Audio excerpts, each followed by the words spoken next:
Sa nakaraan nating video ay natapos tayo kung saan ang bida nating si Zuhan ay tuluyan nang nahanap ang mysterious level spiritual fruit. At kung saan siya ay bigla na lamang sinugod ng pangit na silong batian kasama ng mga mukhang patay gutom niyang tauhan na may mga daladalang rocket cannon, at doon na nga ay nagsimula na siyang pagsasabugan at pagpapaputukan ng mga hanggal na tauhan ng horse cowboy na silong batian. At nang makapagpaputok na nga ang mga ito ay natatawang sinabi ng isa sa mga tauhan ni Longbat iyan na dapat lamang na makaramdam ng sobrang takot ang ating bida na si Zuhan. At sinabi rin ng isa pang pangit na lalaki na karapat dapat lamang na mamatay at maging abo na lamang ang ating bida dahil nung mga oras na nakita ng horse cowboy na si Longbat iyan si Zuhan ay hindi kusang ibinigay ng ating bida ang treasure na nasa kanya. Samantala sa isip-isip naman ng ating bida ay sinasabi niya na ang Holy Heaven skill ay napakahalaga para sa pagiging pinakadominanteng katawan na nagre-refine ng kakayahan sa mundo, dagdag pa ng ating bida na ang kanyang katawan ngayon ay nasa early iron body stage pa lamang. Ngunit gayon paman ay makakaya pa rin niyang kalabanin at harapin ang pangit na si Longbat iyan kasama ang mga sira-ulo nitong mga tauhan. Pero bigla ring napaisip ang ating bida na tiyak na masasaktan pa rin siya kahit papaano dahil sa mga small rockets na kagagawan ng mga pangit niyang kalaban. At maya-maya pa ay bigla na lang nagulat ang horse cowboy pati na rin ang mga tauhan nito dahil hindi man lamang nila natinag ang ating bida na si Zuhan. Hindi makapaniwala ang mga ito sa kanilang natunghayan at labis talagang nagtataka kung papaanong nangyari na di man lang naano ang ating bida. Kaya naman sinasabi ng mga pangit na lalaking ito na napaka-imposible naman ng kanilang nakita. At takang-taka paring sabi ng horse cowboy na si Longbat iyan na paanong posibleng mangyari ang bagay na iyon, samantalang ilang beses na niyang sinubukan ng paulit-ulit ang rocket launchers na kung saan nagawa na nitong makapatay ng higit sa 100 mga cultivators. At napatanong din si Longbat iyan sa kanyang sarili kung meron kayang isang magic treasure na ginagamit ang ating bida upang maprotektahan ang kanyang katawan. Dagdag pa ng hanggal na si Longbat iyan na kung meron nga ay kailangan niya itong makuha mula sa ating bida. Maya-maya pa nga ay pasigaw na sinabi ng pangit na si Longbat iyan na ang kanyang flying sword na lubhang makapangyarihan ay sapat na upang mapatay niya ang ating bida. Dagdag ring sabi nito na kung talagang kayang panghawakan ni Zuhan ang magic treasure ay mabuti pang pakaingatang mabuti ng ating bida ang kanyang body intact. Ngunit patawa namang ibinalik ng ating bida ang mga salitang pinagsasabi ng pangit na si Longbat iyan sa kanya, na kailangang pangalagaan rin nito ang kanyang body intact datapwat bago yun magawa ng pangit na si Longbat iyan ay dapat muna nitong magawang pilitin at magmakaawa sa ating bida. Dagdag rin ng ating bida na dapat sa pagpunta ng hanggal na si Longbat iyan sa kanya ay nagawa na nitong makapatay ng maraming tao at makakuha ng maraming treasures para naman sa ganun ay magawa ng pangit na si Longbat iyan na mapanghawakan ng mabuti ang buhay nito at kayamanan.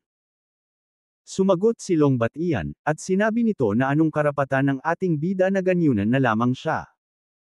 Dagdag rin nito na gagamitin niya ang kanyang flying sword para pagpira-pirasuhin ang ating bida.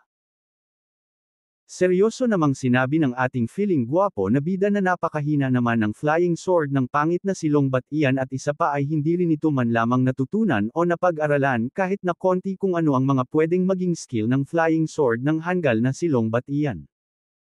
Nasusura namang sinabi ng loko-lokong si Longbat iyan na papaanong nagawa ng ating bida na mas alag at maharangan ang mga flying swords ng mag-isa. At dagdag rin nito na maaaring nakarating na ang ating bida sa late foundation stage kaya nagawa ng ating bida na maarang ang mga swords. Naiinis na ring sinabi ng ating bida na huli na ang lahat para alamin pa ng hanggal na si Longbat iyan kung ano ang totoo sa bagay na iyon. At napag-isip-isip rin niya na oras na para umatake. At bigla na ngang sumugod ang ating bida at sinambit rin niya na hindi na kailangan pang magsayang ng spiritual energy para makipag-away sa hanggal na si Longbat iyan. Kaya naman sa isip-isip niya ay mas mabuti pa na magsuntukan na lamang sila, at bigla na ngang sinapak ng ating bida ang hanggal na si Longbat iyan. At nagsimula na ngang magbanatan ang dalawa, hanggang sa mapasimplang ang pangit na si Longbat iyan. Dahil di niya kinaya ang lakas na meron ang ating bida. At maya-maya pa ay tuluyan nang ang inamin at tinanggap ng Hangul na si Long Batian sa kanyang sarili na sadya talagang malakas at daig siya ng ating bida na si Zuhan. Maya-maya pa nga lang din ay may inilabas at ipinakita ang horse boy na isang munting lagayan sa ating bida, na naglalaman ng treasure at mga pera. Dagdag ring sinabi ng pangit na si Long Batian na naglalaman rin ito ng lahat ng uri ng spiritual fruits at mga weapons na nakuha nito mula sa mga cultivators na napaslang nito. Ngunit sinabi rin ng pangit na si Long Batian na ibibigay niya lamang ang lahat ng iyon sa ating bida kung hahayaan siyang makatakas. At maya-maya pa nga ay kinuha na nga ng ating bida ang iniaabot sa kanya ng Hangul na si Long Batian, sabay sabi na hindi na rin masama, dahil ang bag at mga laman nitong spiritual fruits ay ang lahat ng kanyang kinakailangan. At mariin namang tinanong kaagad ng talunan na si Long Batian kung maaaring na ba siyang makaalis. At sa isip-isip rin ito na hindi niya hahayaan ang ating bida ng ganun-ganon na lamang. Kaya naman nagbabalak agad ang Hangul na si Long Batian na ipapatay din agad ang ating bida upang makaganti. At nang paalis na nga ang pangit na si Long Batian ay agad-agad namang sinabi ng ating bida na hindi niya peren ito hahayaang makatakas, dahil gaya nga ng lagi niyang sinasabi na pangit at parang hindi pinag-isipan ang pangalan nito. Kaya naman nagulat ring bigla ang Hangul na si Long Batian at may pagtatakang nagtanong ito sa ating bida kung bakit, dagdag pera nito na hindi siya maaaring saktan ng ating bida dahil nagmula siya sa angkan ng Long family na kung saan nakatatanda rin itong kapatid ang isa pa ring pangit na lalaki na si Long Ocean. At may pagmamalaki rin itong sinabi na ang kanyang kapatid ay talagang matuturing na isang genius at hindi may kukumpara sa second young lady ng Lu family. At maya-maya pa nga ay tinuluyan na ng ating bida ang pangit na si Long Batian, at naiinis nitong binanggit ang pangalan ng kuya nito na si Long Ocean, dagdag ring sabi ng ating bida na talagang mga pangit ang mga pangalan ng mga tao na nagmula sa angkan ng Long family.